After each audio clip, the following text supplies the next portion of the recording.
Good morning, everyone. Even though it's not a morning here, but first of all, I would like to thank the Toxicology 2022 for inviting me for share. Before I go my presentation, I would like to say this. I would like to introduce myself, like as our moderator said. My name is Alburhan Bayajid. I am a PhD candidate of applied biochemistry in Congo University. So I'll be a presentation about like sodium butyrate. It's also called a HDAC inhibitor that has neuroprotective effect in cell line in mice also. So let's. I think the presentation slide of mine is too much, so I try to skip the introductions or external slides. So I hope I will get the patience and attention from you guys. So before we go to the our research, I would like to say about the ramifications of the neurodegenerations. So according to the UN report by 2007, there is more than 1 billion people are affected by neurodegeneration. That means the death of neuronal cell, and 6.8 million people died because of neurodegenerative disease. And among the neurodegenerative disease, the most common is like Alzheimer's disease, aka AD, and Parkinson's as in second, and there are many more.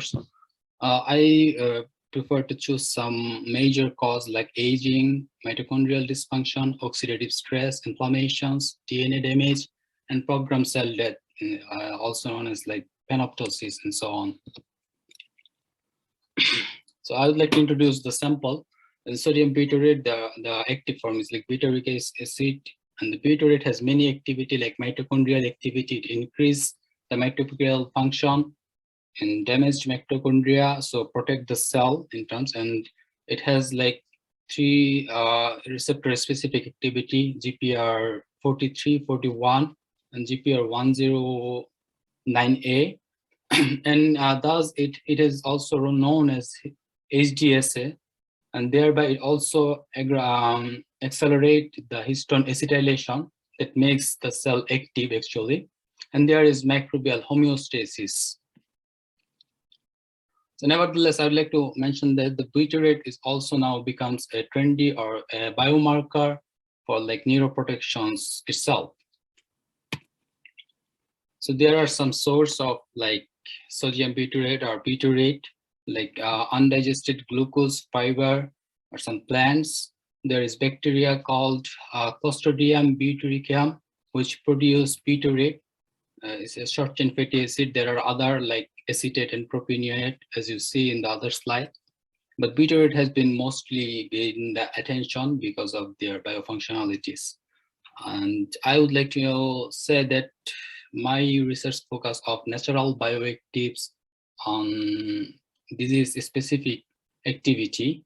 And somehow it happens to me that I think the natural pharmaceutical industry will be more like biopharmaceuticals or natural bioactives. I hope so.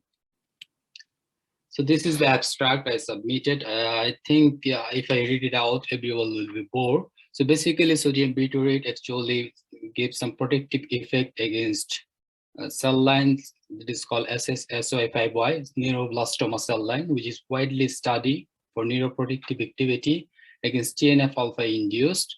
And we used high-fat diet-fed model mice, aka HFD mice, to see how sodium butyrate actually ameliorated the neurodegeneration or neurotoxicity. So before we go to the, I would like to skip the introduction. So I briefly just, as we know, the Alzheimer's is most common dementia, and there is Parkinson and Huntington and MS. There are many more diseases, and there is no cure. Very recently, FDA approved Adulam, but there are, I say, a serious question and controversy. Their pros and cons and effectiveness as well, and there is no effective cure for like Alzheimer's and Parkinson's, like neurodegenerative NDDs. So I think I already explained, maybe it's kind of like error. So it's like oxidative stress, aging is the cause of neurodegenerations. Earlier I said, so I can skip it. In a previous study, the sodium butyrate has been shown many biofunctional activity with underlying molecular mechanisms as far as they can, like anti-diabetic, anti-cancer, anti-inflammatory, anti-aging, anti-obesity, anti-oxidative, and so on. But it has another interesting effect, like it can access blood-brain barrier. This is the most challenging in terms of like whether they have neuroprotective activity or they have effect against neuroinflammations. The drug or the compound should have the access to like blood-brain barrier. In that case, we got lucky, and there is, I think, good news for everyone. It can access the blood-brain barrier and gives those are beneficial, health beneficial effects. So those are experimental methods. I think it's quite familiar in our fields. And if has any question, I can answer later. So firstly in vitro. So as I told, we use TNF-α as an inflammatory cytokine. It has an autocrine and paracrine activity. So it makes a vicious cycle, and it could damage neuronal cell maturity and vastly. So thereby we select TNF-α, recombinant TNF-α to investigate the neuroprotective effect of sodium butyrate. So first we have to like establish the safe dose.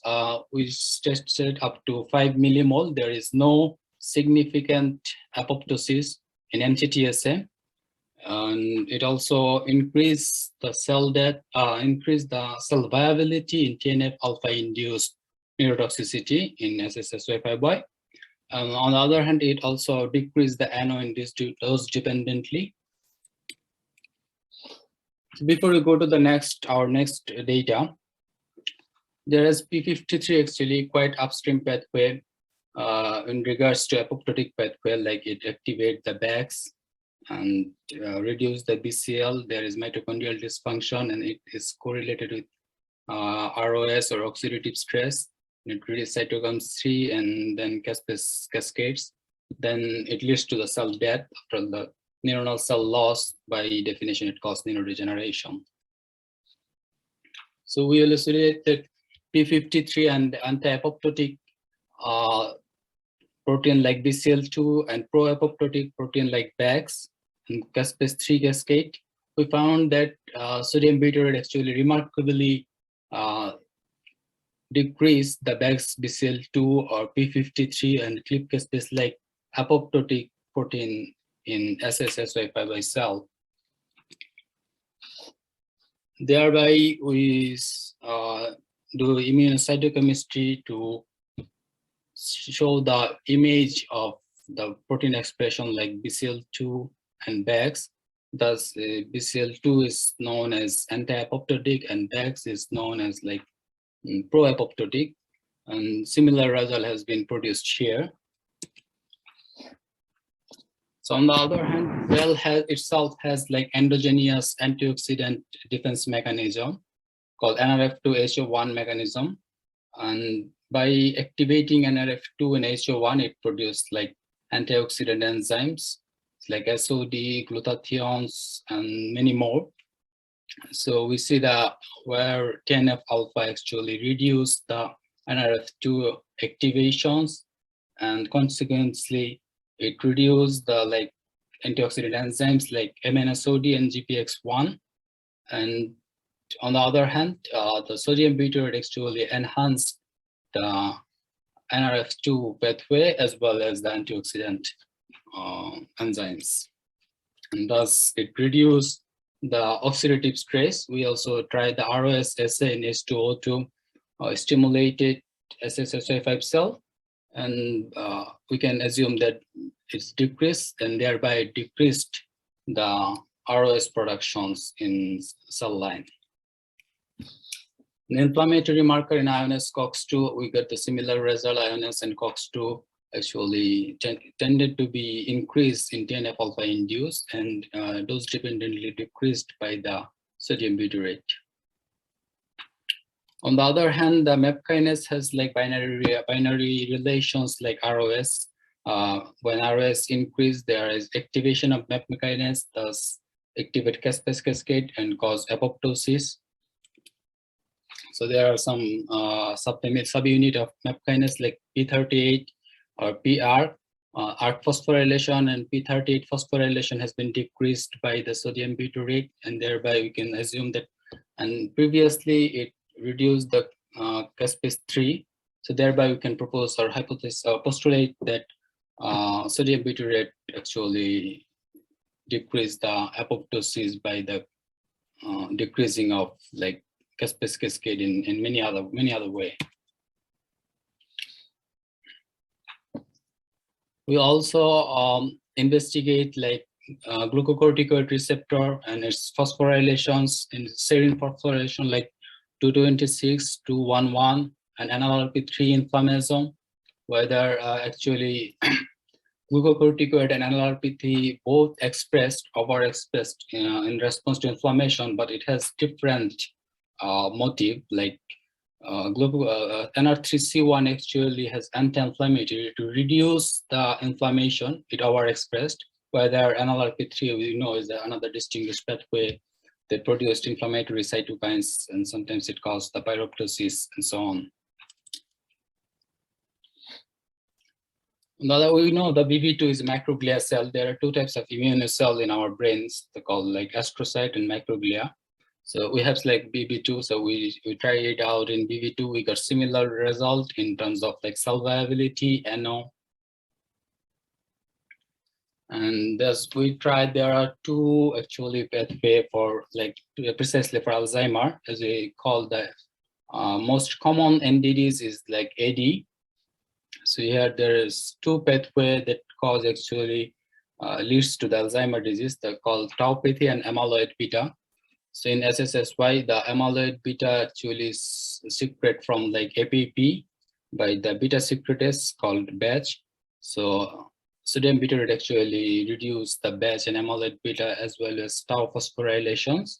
There are two distinguished pathway. I think it will take time. So I think people are quite familiar with this. So thus we go to in vivo. So those are the like common ingredients for the like normal diet. Use HFD diet. There are many established way to like investigate or study neurodegeneration or neurotoxicity and so on, like MPTP or 6-OHDA and LPS. There are many more actually, but we choose HFD diet, which is more biologically relevant, I would say, and is very now like for Western diet, it contains very high fat, and there are more effective, or it will add more value to our study. That's why we choose like high fat diet model, aka HFD model. So animal has been treated for like 6 weeks for high fat diet with or without sodium butyrate as an 11 milligram per kg body weight. So here you can see the HFD increased the body weight, thereby it restored by the sodium butyrate treatment.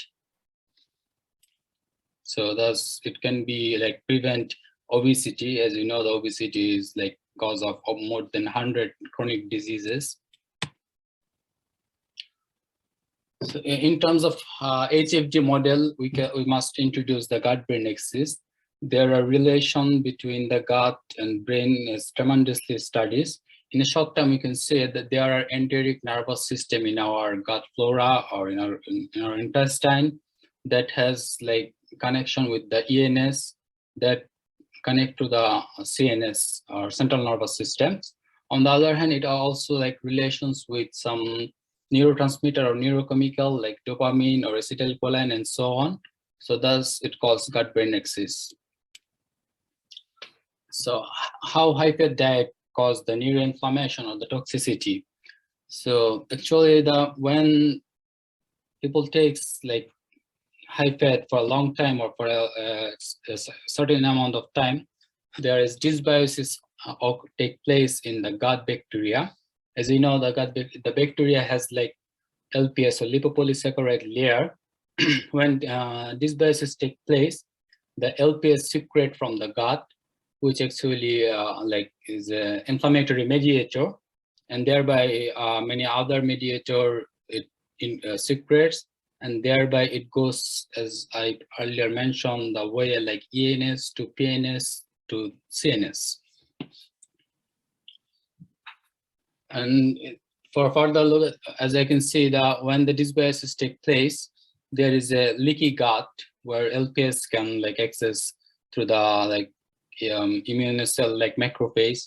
It's ligand by toll-like receptor 4, and it secrete the like many inflammatory cytokine and mediator and so on.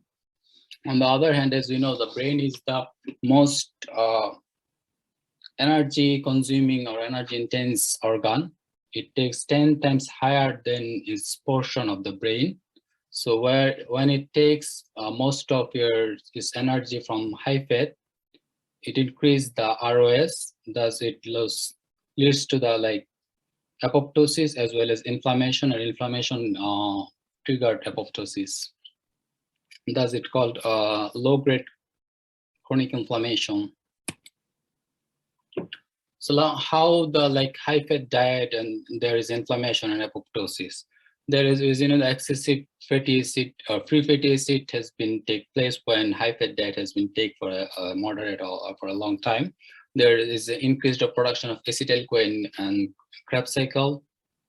Then it's overload ETC, and in overload it is actually release the ROS in cytoplasm. There is an imbalance in the in the redox sensitive and transcription factor. Thus, it can cause inflammation, and it can also trigger the MAP kinase through the like caspase cascade leads apoptosis. On the other hand, as I said, the high fat diet and the neurotoxicity all are the like collaborative or associated with one another.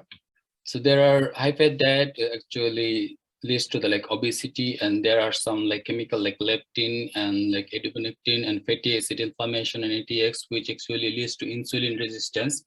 Though it's not clinically recognized, but in research term there is a called type 3 diabetes, which is highly associated with like Alzheimer's disease.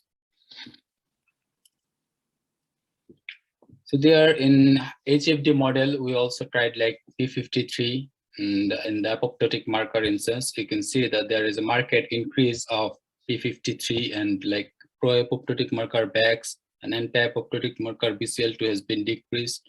But on the other hand, the P53 and BAX, the caspase cascade has been increased by the HFD, and sodium butyrate or NaB treatment actually decreased in both like protein and mRNA expression. So as you know, the PPARγ actually is like it has a pivotal role for like growth factor, and there are some roles like agonist and antagonist. So I think if you want, you can read it out. I think I can skip it because my presentation become very longer than I assume. So there are, as you know, the BDNF is a neurotropic factor, which is a central role for like neuronal plasticity and neuronal function and so on. So it has like PPARγ, CREB, and BDNF pathway neuron are very emerging nowadays. So as you see, the PPARγ and CREB phosphorylation and mature DNA has been decreased by the high-fat diet. Thus, we call the high-fat diet cause neurotoxicity. We use this term. And it has been ameliorated by the sodium butyrate treatment. In like, I would say quite significantly in that case. This is a simple graph, like high-fat diet, how the oxidative stress actually reduce the NRF2 and antioxidant enzymes and decreased and upregulated the ROS and MDA, actually lipid peroxidation, byproduct, and many more. And thus it causes oxidative damage. And that leads to like cognitive dysfunctions, poor explanations, or many other neurological like disorder. So just like the cell line, we can replicate our data like NRF2 and HO1 pathway. So as an antioxidant enzymes like amino acid and GPX1 in animal model too. So I think our data is quite reliable because it has been replicated in both like in vitro and in vivo. So we are talking about systemic or low-grade inflammations, whether our focus a little bit on more like in Alzheimer's disease as well as NDDs. So there are like three distinguished pathways that leads to like cognitive impairment, like in hippocampus, this has highly associated with cognition system in physiology, like free fatty acid, like fatty acid oxidations, then excess electric flow, increased ROS that cause inflammation or oxidative stress or trigger cell death. And there is also like TNF-α, as I said, the TNF-α and IL-1 beta IL-6, all of them has like autocrine and paracrine activity. It makes a vicious cycles and like activated microglia does damage the hippocampus. On the other hand, as I say, the free fatty acid cause more acetyl-CoA and overloaded electron transport chase release the ROS and makes sometimes like insulin resistance, thus is highly associated with the AD. In the lipid peroxidation in like cerebral cortex and hippocampus, we can see the MD actually is the byproduct of the lipid peroxidations, malondialdehyde, we then by ELISA. In HFD, it markedly increased the MDL level. That means lipid peroxidation take place when actually HFD or a high-fat diet has been consumed, and sodium butyrate actually quite significantly reduced the lipid peroxidations in both in CC and HP. And as in the earlier in vitro, we use the TNF-α. So here we can see when the TNF-α is overexpressed, there are some consequences, as you can see, so as IL-6, because the cell has TNF-α 1 receptor for TNF-α and IL-6 receptor, so it has like autocrine paracrine activity, and thereby we, in protein expressions and mRNA expressions, the sodium butyrate actually ameliorated the increase of inflammatory cytokines like iNOS, TNF-α, and IL-6, and maybe many more, but which is three of them. So like IL-6 in cortex and hippocampus, is actually increased by the high fat, and sodium butyrate treatment could be very significant to like reduce the neuroinflammations or high fat diet cause toxicity. On the other hand, like as I said, there are some role of NLRP3 and glucocorticoid receptor and its phosphorylation. We replicated data, and we are still working on this, so I am not allowed to share more data about this. Maybe in further, who are following our research, maybe we'll get update about this research. I hopefully very positive outcome we'll get. So this is our proposed mechanism. So like in mice, there is a high-fat diet cause oxidative stress and inflammation and so on. This, the butyrate treatment increased PPARγ, CREB phosphorylation, and gives us like BDNF and decreased inflammations and neuronal survival. Thus, it has like neuroprotective effect of HFD-fed neurotoxicity in mice. So to conclude, there are lots of challenges and many, there are long-time research to like find out any agent or therapeutic approach or preventive approach for like NDDs. I think the butyrate could be a very potential therapeutic agent or food supplement as an NDDs therapeutic agent. I'm very hopeful about it. And we published 2 papers about this data I have been presented in neurochemical research and food and chemical toxicology. And thank you very much for enduring me. I think my presentation is quite boring though, but I hope you guys are very enjoying it.